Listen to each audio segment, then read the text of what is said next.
Thank you very much and good morning. My name is Adrian Dix. I'm BC's Minister of Health.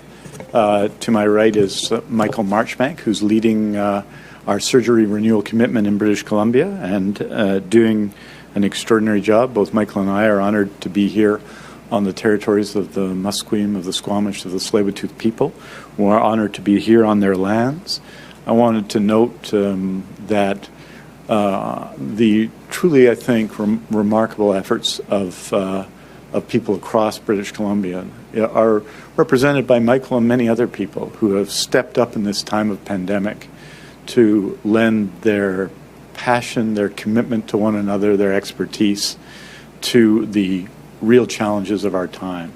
And so I want to acknowledge his effort, acknowledge the effort of everyone involved in the surgical renewal commitment, from the people who ensure that our operating rooms and equipment are clean and safe and usable, to the surgeons and the nurses, to the health sciences professionals, to the people who do rehab, to the people who book surgeries. Everybody involved in the process, and so many more, everyone involved in the process has dug deep and done extraordinary things. As you'll know, 9 months ago, on March 16th, 2020, we postponed non-urgent scheduled surgeries to ensure our hospitals had the capacity for COVID-19 patients.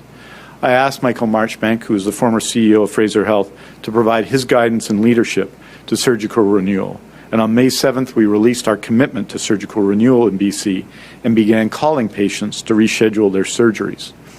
We resumed non-urgent scheduled surgeries on May 18th and have been providing weekly progress updates at our Thursday COVID-19 briefings. We provided our first monthly progress report in July, and this monthly report, our sixth, again chronicles the extraordinary work of everyone in this massive undertaking to change how surgeries are delivered in BC. We said that we would begin calling patients on May 7th to reschedule their surgeries, and we did. On November 22nd, 2020, all health authorities completed their calls to 111,584 patients who were on wait lists before May 7th to ask them if they were ready to reschedule their surgeries. We said that we would start scheduled surgeries on May 18th, and we did. Between May 18th and November 12th, 163,696 patients received their surgeries, including 90% of patients who had their surgery postponed in the first wave of COVID-19. We said that we would begin recruitment and training of new staff to ensure surgery renewal had the nursing, surgical, health science professional, and support staff necessary, and we did. Since April 1st, we have hired 33 surgeons, 32 anesthesiologists, 3 general practice anesthetists, 305 perioperative registered nurses, 38 perioperative licensed practical nurses, 171 post-anesthetic recovery registered nurses, and 173 medical device reprocessing technicians. As well, training has started for 172 surgical specialty nurses, with 86 having completed their program. We will continue with our targeted recruitment and training efforts in the months ahead so that we enhance patient care by continuing to increase nursing, surgical, and support staff.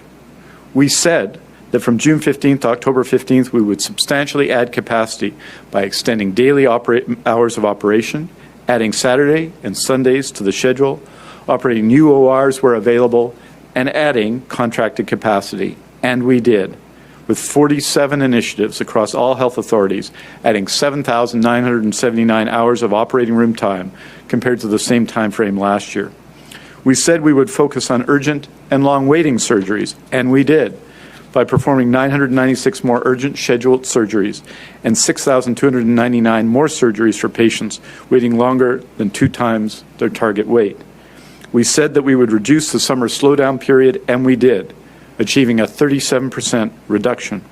We said that we would get patients the surgeries they need, and we are doing exactly that. By calling patients and performing more surgeries, we're reducing the time patients wait for surgeries. The total wait list has been reduced by 6% since March 31st, 2020, and by 12% since it peaked at 100,297 patients on May 28th. These are all remarkable achievements at the 6-month mark. Some of them are truly extraordinary, and they make a clear point. Surgical renewal isn't just a hope. It's not just a dream. It's a commitment to patients that's being delivered right here in BC. And with that, I'll again welcome Michael Marchbank, who was here when we presented our first monthly update last summer, and who will speak in further detail about key aspects of our progress and what these milestones mean for continued achievement ahead. Michael.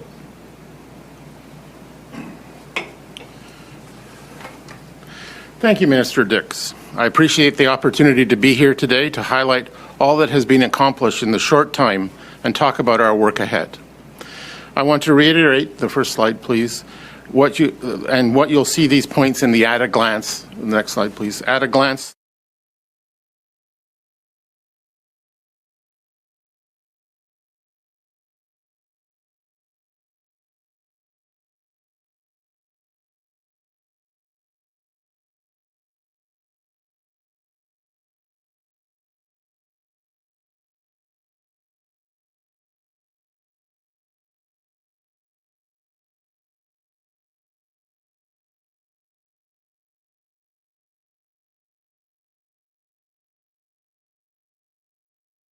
That I saw up to and including my time as a Health Authority CEO. However, it would not be possible without the hard work and dedication of all our frontline staff and all of the leadership within the healthcare system. Everyone has come together to deliver on our commitment to meet patient needs, and all of us thank them for that. I'll now speak to some of the significance of some of the points that Minister Dix has made. The next slide, please. Health authorities have made an impressive 111,584 calls to patients. But what we've learned from this is that patients have appreciated those calls. It added a kind and reassuring personal dimension during an uncertain period. We also learned that in some cases, patients no longer wanted surgery, or had already had their surgery completed, or were not in fact even on the wait list because of errors. What resulted in this was just over 8,000 patients being removed from our wait lists. This is an important advance for the system because we are now working with a more accurate wait list and we can better devote our attention and resources to these patients. Moreover, we're continuing to call patients waiting for surgery on a quarterly basis so that we can sustain this personal contact and this accuracy. Next slide, please. Minister Dix said our focus on performing more surgeries and adding operating room time is producing welcome results. It's important that we remember that it was mid-June before our surgical capacity returned to the level it was before COVID. Progress continues to be made month over month and week over week. Across the 4 reports being released today, we have performed an additional 1,860 total surgeries, which you can see on this slide. If you include the 904 additional surgeries we did in our second progress report, we have now done 2,764 more surgeries since we ramped up fully in June. This is an excellent accomplishment in such a short time. We can see that the progress continues, as I've said, month over month, but week over week, as the Minister's weekly progress reports since November show the performance is holding steady and even improving. Next slide, please. Under surgical renewal, the immediate focus was shifted to addressing postponed, urgent, and long waiting cases. I know from personal experience and discussions with surgical patients that waiting is perhaps the most difficult thing, and especially if you're waiting for an urgent surgery. And I'm pleased that we've been able to invest in areas to prioritize the patients that need to be prioritized, our long-waiting patients and our urgent patients. To meet these priorities, we have shifted the allocation of operating room hours.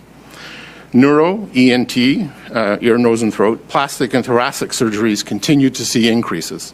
Orthopedic and dental surgeries also are seeing additional hours. Next slide, please. In making a surgical renewal commitment, we identified several strategies to add the capacity to increase the surgeries being performed.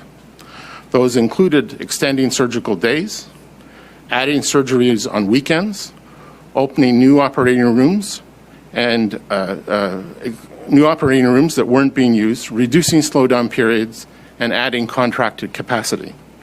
It was a significant shift, and the response by the health authorities to achieve it has been dramatic. So far, they have implemented 47 initiatives to add capacity and deliver more surgeries to our patients.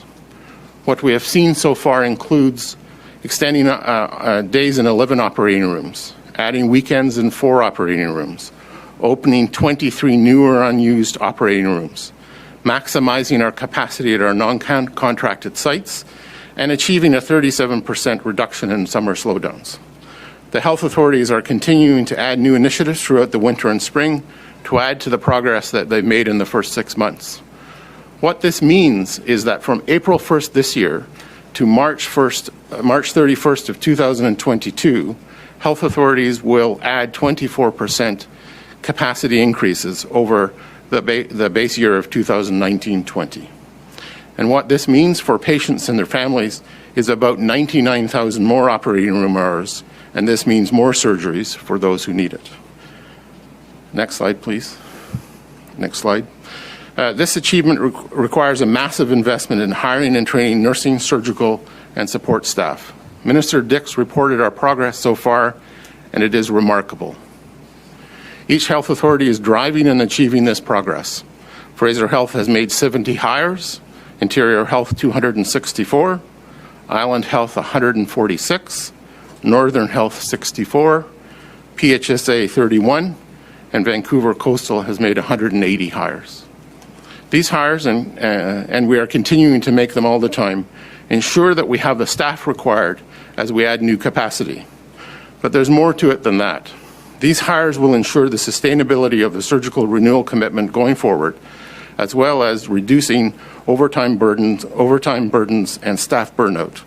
These are important and critical issues to the system, and on one front we have seen some encouraging news. If we look at the staff in the OR system during the most recent quarter, which ended September the 30th, we have seen a slight reduction in overtime hours. So they are stabilized, and they are then we are not seeing a significant increase in overtime hours. COVID-19 has challenged all of us to do things differently, to learn and to adapt so that we can continue to care for our patients. This is the foundation on which we have built our surgical renewal commitment. It is a solid foundation, and it is holding. By beginning to make the kind of dramatic progress we have made in these first 6 months, we will be able to continue our success in getting the patients the surgeries that they need. Thank you.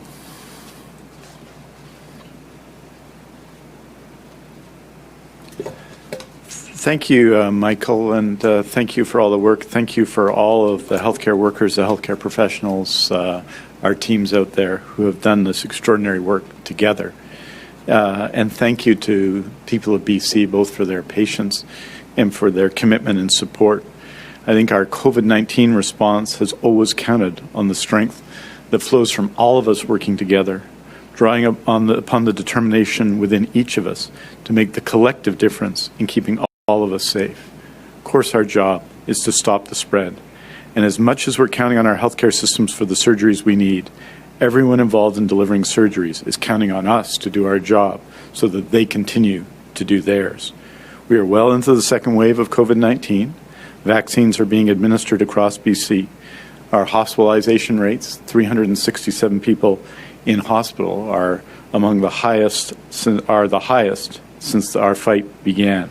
COVID-19, of course, is everywhere in all health authorities, and we must again force it to loosen its grip. Our BC surgical renewal progress underscores all that's possible when people know that they can count on one another. Everyone involved in delivering surgeries counts on each of us to stop the spread, to keep our hospitals safe and our surgeries possible. Our progress so far in fighting COVID-19 and the remarkable achievements in our surgical renewal commitment make clear, in a pandemic, each of us, every single one of us, has an essential role to play in healthcare. The 6-monthly progress report shows what is possible when we work together. And at this point in our BC pandemic response, working together has never been more essential. When we work together, we stop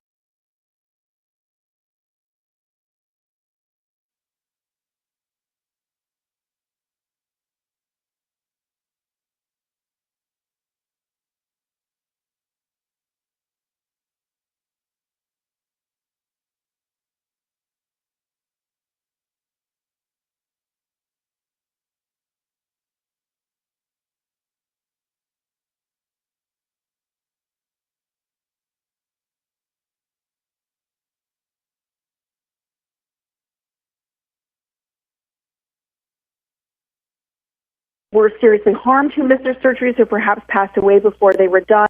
And how much of this gain is done because people have not pursued elective surgeries during this pandemic, that haven't gone to that treatment in ways that they might have previously?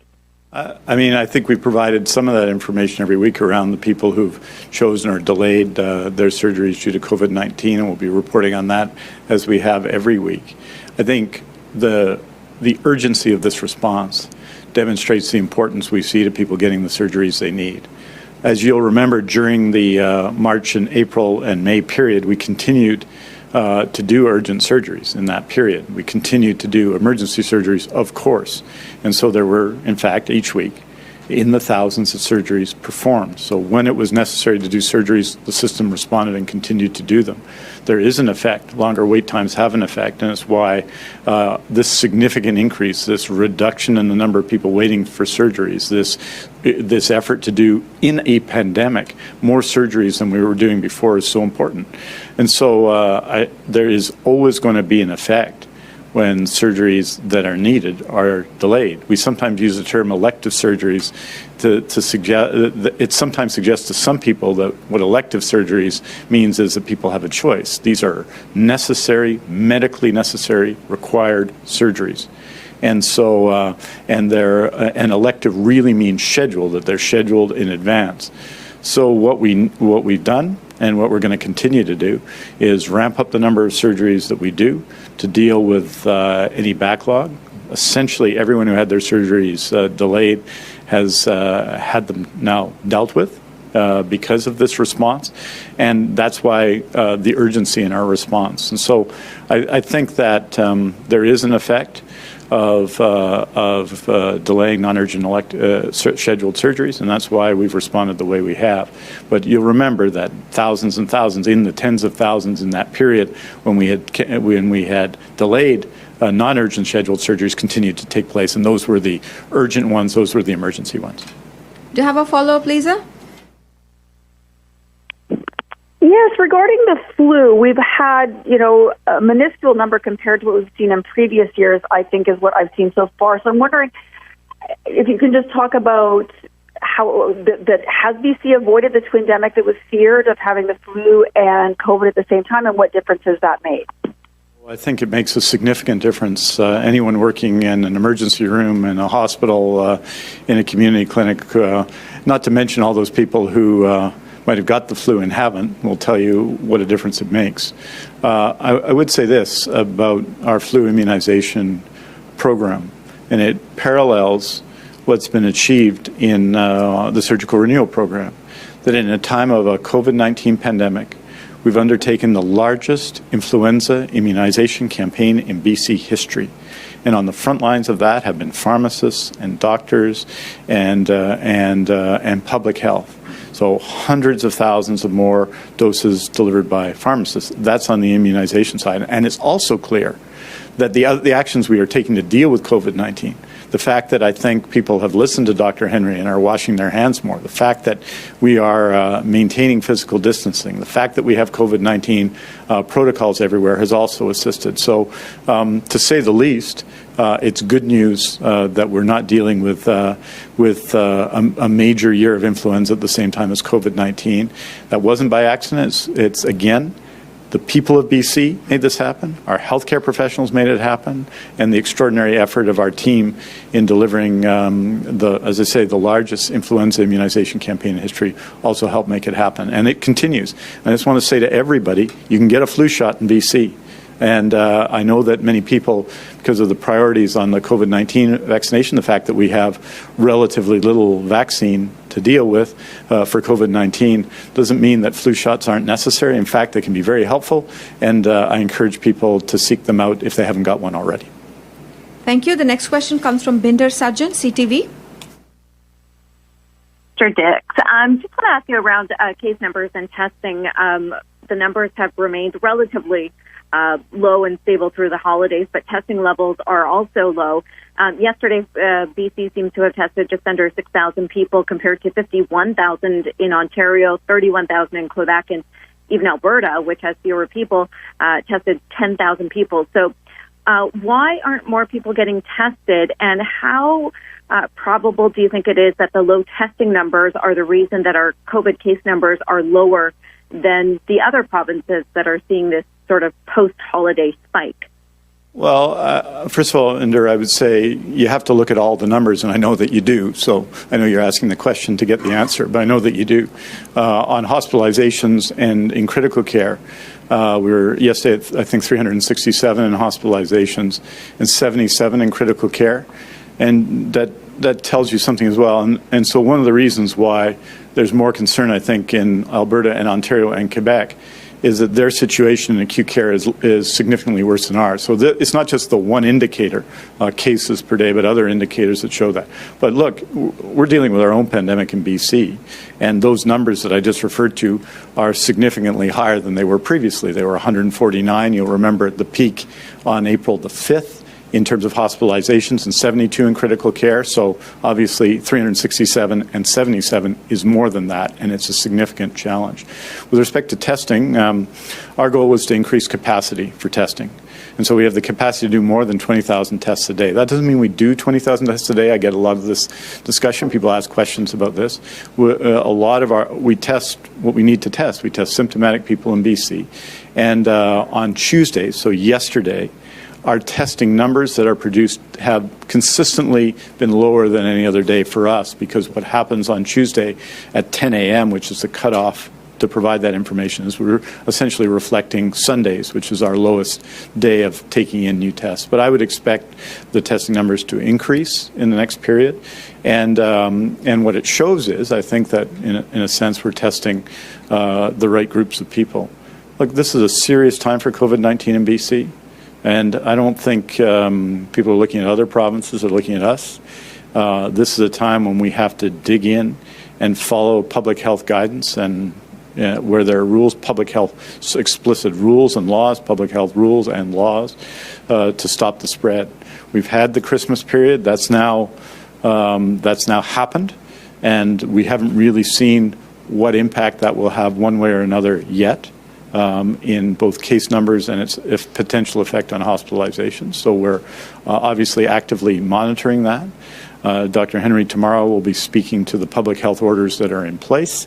But this is a time to really dig in. So we have the testing capacity. If people need to be tested, they should go and get tested. And because it's critical to us finding people and ensuring that we stop the spread where someone test positive for COVID-19, that we engage in contact tracing. And the final thing is we've added, of course, huge contact tracing capacity to support this effort. So the testing numbers, we can do more. If people need to be tested and meet the needs and are symptomatic and can be tested, they should get tested. Do you have a follow-up, Binder? Yeah, just on, as you mentioned there, the public health orders that Dr. Henry will be speaking to tomorrow. Are you able to set some sort of an expectation for people who are wondering if, they will soon be able to travel within the province or double their bubble given the vaccination program that is underway? And just along with that, would the low testing numbers concern you in any way in terms of perhaps not knowing where this virus may be? Everything concerns me. About this unprecedented pandemic in our lifetime. So everything concerns us. I mean, the fact that our acute care, our hospitalization numbers are, and our capacity, we're nowhere near acute care capacity, it is better than other jurisdictions, doesn't mean it's not a serious problem for everybody working in healthcare. We did, in I think the last reported week, another record week over the Christmas break in terms of surgeries in BC, and that's because of the really excellent organization. But there are limits to that if case counts and hospitalization were to increase. So it depends on all of our actions. So I would say that we got to continue to dig in. Remember, let's say, because this is the kind of number we're talking about, that we can vaccinate 500,000 people in BC by March 31st. And since we just did 1.5 million for the flu, I think we are doing that. We had, I think, the largest day of vaccination for COVID-19 ever, and that will continue to grow depending on when and how much vaccine we get from the federal level. But let's be clear. On March 31st, that will be 10% of the BC population. So we're going to need health measures for months to come. And we have to dig in now. This is a critical time because in this early period, we're working to make long-term care homes much safer by immunizing all residents and all staff and all essential visitors. We're working in terms of remote Indigenous communities to do the same. We're working on vulnerable populations to do the same. But 10% is just 10%, and that's March 31st, so we've got a long way to go. Thank you. The next question comes from Richard Zussman, Global TV.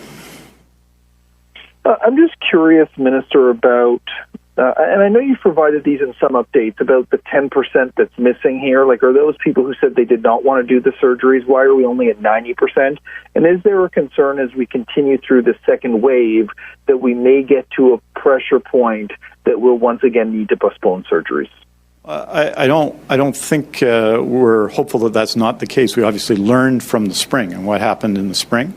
So that's not what we're looking at, but that is always an option should it be required. But I'm going to ask Michael to speak to the technical question of the 90% and the 10%, which is quite an interesting one. Yes, thank you. We're actually quite pleased that within the 6-month the time frame that we started, that we are at 90%. How these numbers typically work is that it will slow down as you get closer to the end, but I would expect the end to come within the next 2 to 3 months, so that we can get that last 10% of patients who were previously scheduled. For example, sometimes you schedule people, and because of a particular reason, they can't make the surgery. So there are occasions when that happens, and so it is always hard to get that last 10%. But we're actively working on it, and we will strive to get it within the near future. Do you have a follow-up, Richard? Richard, follow-up? Yes, I have a follow-up. Sorry. There's news now that a city councillor in Victoria traveled outside of the country during the break. There's another councillor here on the island who has done the same. First off, what do you think of this? And should there be any discipline for elected officials of any level for not following the provincial health guidance around international and non-essential travel? Well, I think it's disappointing, and the public has reflected on that. I think, and spoken with one voice on that in our government, and I give credit both to the Premier, the former Leader of the Opposition, Mr. Wilkinson, the current Leader of the Opposition, Shirley Bond, and the Leader of the Green Party, Sonia Furstenau, that MLAs from British Columbia didn't do that. And I think that reflects the collaboration that's occurred across parties and across British Columbia in this regard. So should we? I think the issue isn't about punishing people. The issue is communicating clearly that non-essential travel should be avoided right now. And I would say much of the travel that we've seen described is clearly non-essential travel. And so it's obviously disappointing. And I think people have expressed that disappointment pretty strongly, especially in the jurisdictions which have been affected, other jurisdictions. I don't think it helps to comment further on that. Elected officials, of course, are also held accountable at election time, and that's something the public will have to reflect on, as well as all of their other contributions in those times. Thank you. The next question comes from Camille Baines, CP. Mr. Dix, I understand that retired doctors and nurses have been asked again by their respective colleges to apply to get on the temporary emergency registry to work during the pandemic. What other healthcare providers are on that registry and needed specifically to give vaccinations? And does that include paramedics whose scope of practice does include immunization? It might. Certainly, to date, it's extended well beyond. So we've had doctors and nurses, and Camille, we actually have the detailed information of how many have re-registered, which I used to, I think, give every week, and is a significant number of doctors, of nursing professionals, of health sciences professionals, of course, of healthcare assistants, of care aides, many of whom have returned to work in this period. And so we are continuing for this period, to ask that group of people to come forward, both to support directly immunization efforts, but also to support other work that the people involved in the immunization or doing the immunization clinics might be doing otherwise. So some of the people who've applied, for example, to be contact tracers are those very people who have re-registered. And so we continue to seek out health resources everywhere to support in this extraordinary effort. It's an absolutely a high priority, to say the least, the highest of all priorities, to ensure people are immunized as quickly as possible, and that's what we're doing. And what you identified is one of the steps we're taking to do that. Follow-up, Camille? Yes, I'm wondering if paramedics, if you're asking paramedics in particular who can immunize, they are doing some of that in the Anaheim Lake area. And are we expecting mobile units, drive-throughs, late hours for immunization altogether as this ramps up? Well, remember what we're talking about right now is that, let's give you some examples of where we are. I think yesterday was obviously our highest day of immunization. I think we'll be announcing it at the 3 o'clock briefing, or putting forward certainly more than 5,000 yesterday, all over BC. That includes in First Nations communities and in all our health authorities. So, but right now we're doing targeted immunization, right? Because, and indeed, some of the things we need to do, for example, there were clinics scheduled for today that haven't gone forward because our latest supply of Pfizer hasn't come from the federal government, and 4 of our 5 health authorities have used up all of the Pfizer vaccine that they have. So these are just the early stage challenges that we face, but the clinics are going very well. What will happen when we go broader? For example, when we seek to immunize everyone over 80, we'll be laying that out in detail. But these are both Pfizer and Moderna are new vaccines, and so it requires training and experience, and that's why we're seeking out people with experience in immunization and training to support these efforts right now. But this is what public health does, and you'll note from pharmacists to nurses to doctors. We did, as I say, the largest immunization campaign for the flu in the context of COVID-19, which is pretty impressive, I think. And I'm very proud of the work that all of those people have done. And that kind of thing, as we grow wider, as we get more vaccine in coming months, is something we'll do as well, yes. The next question comes from Emily Lazarton. Hi, Minister. With the BC CDC now recognizing airborne or aerosol transmission of COVID-19, does this change or will it change safety protocols and guidelines when it comes to businesses, for example, gyms or certain fitness or yoga classes when they open up again? But more so as well, with the recognition of this, does it change what's going on in schools right now? Well, I think what we have are in place in all those businesses, that the ones that are operating, because some high-intensity interval training and spinning and other things are not going on right now. But what we have right now are COVID safety plans, which have already changed. They already changed with what was announced by Dr. Henry and by the government in December on the change with respect to mask policy, and the more we know, the more we're likely to change those. And in terms of the public health orders, Dr. Henry will be speaking to the ones that we've announced tomorrow. But I think it's fair to say that it's my expectation that we've got to continue right now to take the actions necessary to stop the spread. And I'm sure Dr. Henry will be speaking to your question tomorrow. Follow-up, Emily?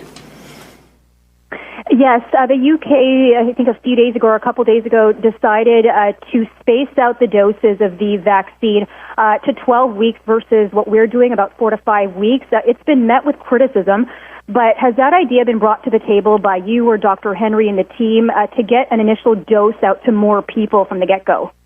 Well, you see, we laid out our plan both on Monday and then previous to Christmas, and our plan aims at a gap of about 35 days between first and second doses. We're continuing to be on a 2-dose regime here in BC. That said, obviously the value of the first dose is obvious. So there's going to be continued science and research on these questions, and we will, as we have in all matters, follow that science and research. But right now, we're looking at a second dose 35 days after the first. Thank you. The next question comes from Cindy Hernett, Times columnist.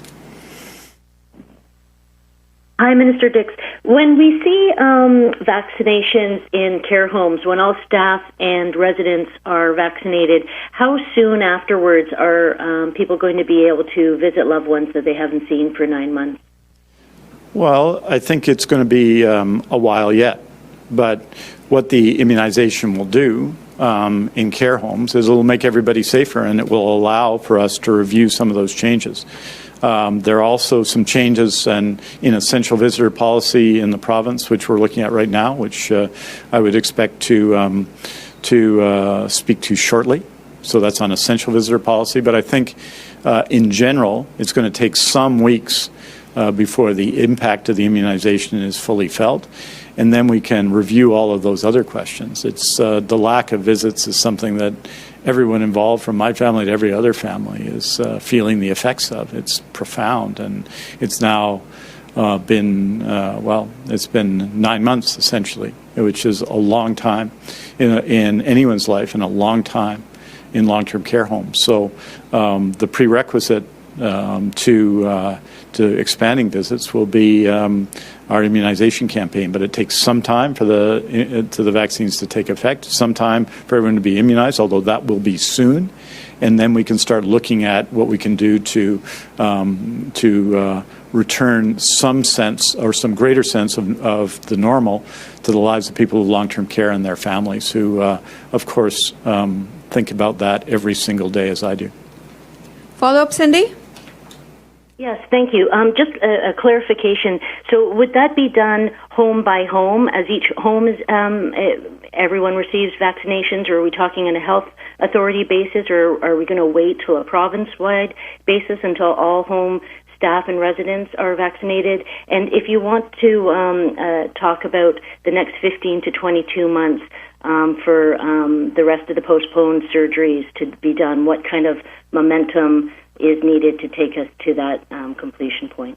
Well, I'm not sure what you mean by that. We've done 90% of the delayed surgeries already, and some of the additional portion are people who, for whatever reason, aren't getting their surgeries, and others have sought to wait. So I don't think the issue of the delayed surgeries is going to take 15 to 22 months. What we're talking about is making up the difference, because you do the delayed surgeries that you would have done in March and April, and there are other surgeries other people referred. But you've seen the evidence today, which is that the number of people on wait lists has been reduced significantly since May. And this is an enormous achievement in the context of a pandemic. Each surgery takes a little longer, so that the increase in the amount of operating times that we put in place deals with that and deals with dealing with the backlog. So I think I have to say we're doing extremely well. With respect to visits in long-term care, just to be clear, it won't be home by home, and that we are not ready to make those changes yet to the overall visit policy, the overall limits on policy. There are some changes that I expect to see in the essential visitor policy sooner than that. But it'll be a province-wide decision. And remember, just because the first immunization has occurred in people now doesn't mean it has immediate effect. It takes some time. And so, but it's one of the things that we will consider in trying to address the visitation policy, which is obviously negatively affecting the lives of people living in long-term care. I talk to people more about that issue than any other issue. and it's one that is of both great personal concern and obviously great concern to everybody in long-term care. Thank you, and we have time for one more question this morning, and that comes from Isabel Radholm, CBC. Hi there. I'm just hoping that we can also get a question in the answer in French for this. The first question is just how the increasing number of COVID outbreaks that we're seeing at hospitals impact the surgical renewal plan? Well, to date, as I say, we'll be announcing this tomorrow, but over the Christmas period, we did significantly more surgeries in the healthcare system than over the previous Christmas period. So we're continuing to do very well and address that.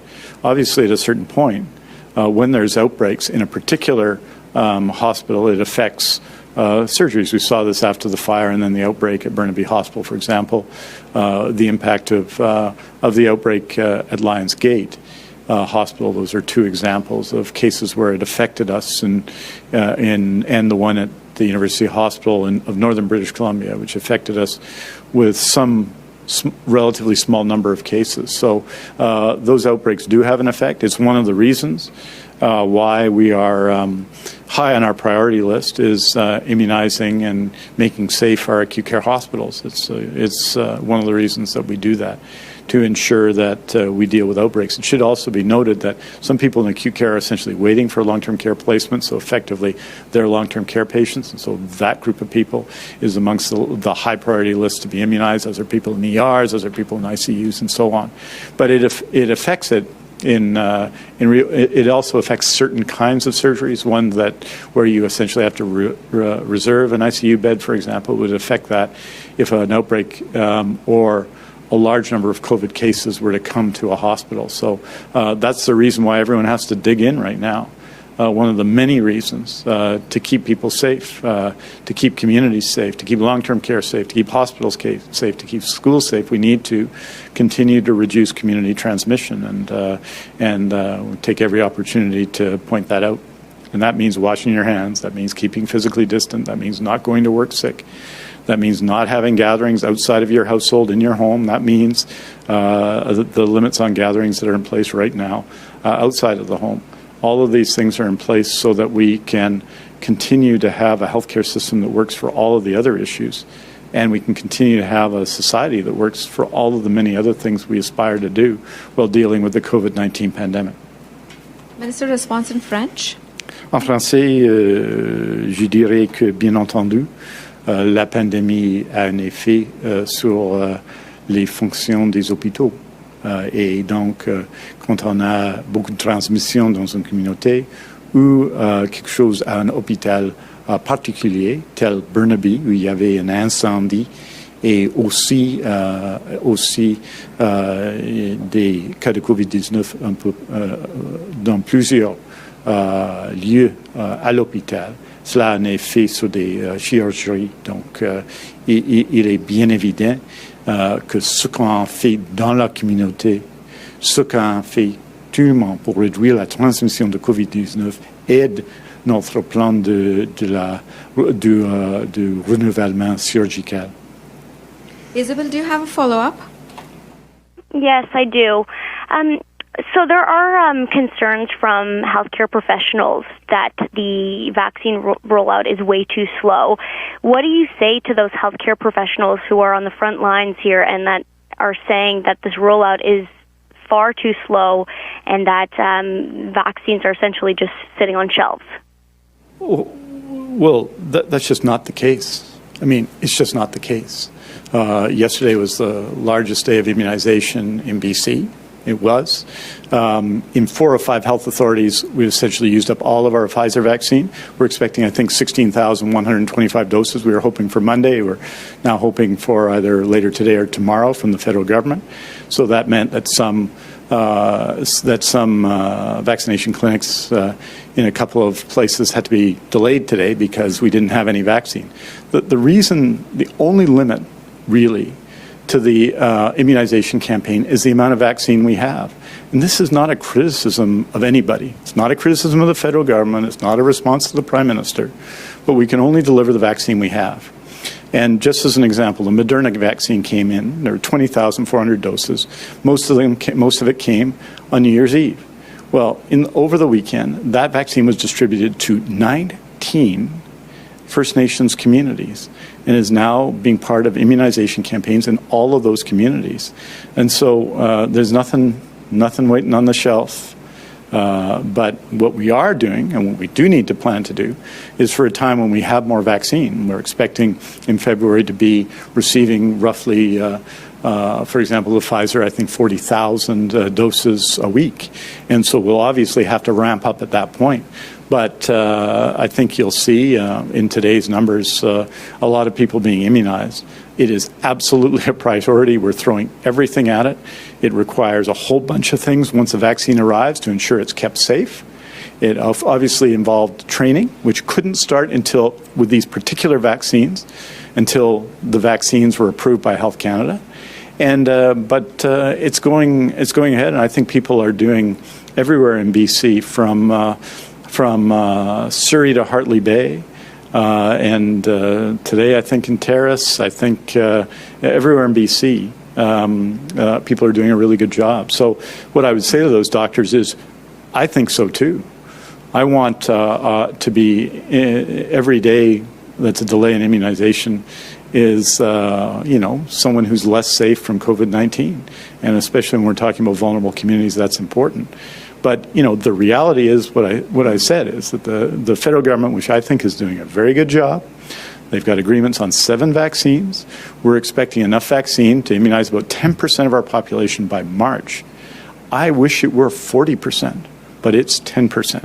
And I'm sure everybody from the Prime Minister to every doctor in the country, to every nurse in the country, to every person watching here wishes it was 40%. But it's 10%. And we're doing a job to focus that 10% on those that are most vulnerable, and that's what we're doing. And that's why you're seeing this enormous evidence, the very significant majority of doses going to workers and residents in long-term care right now, as we reported on Monday. And that's going to continue. But the work's being done. This is what public health does. 1.5 million doses of influenza vaccine in the last 2 months during a pandemic.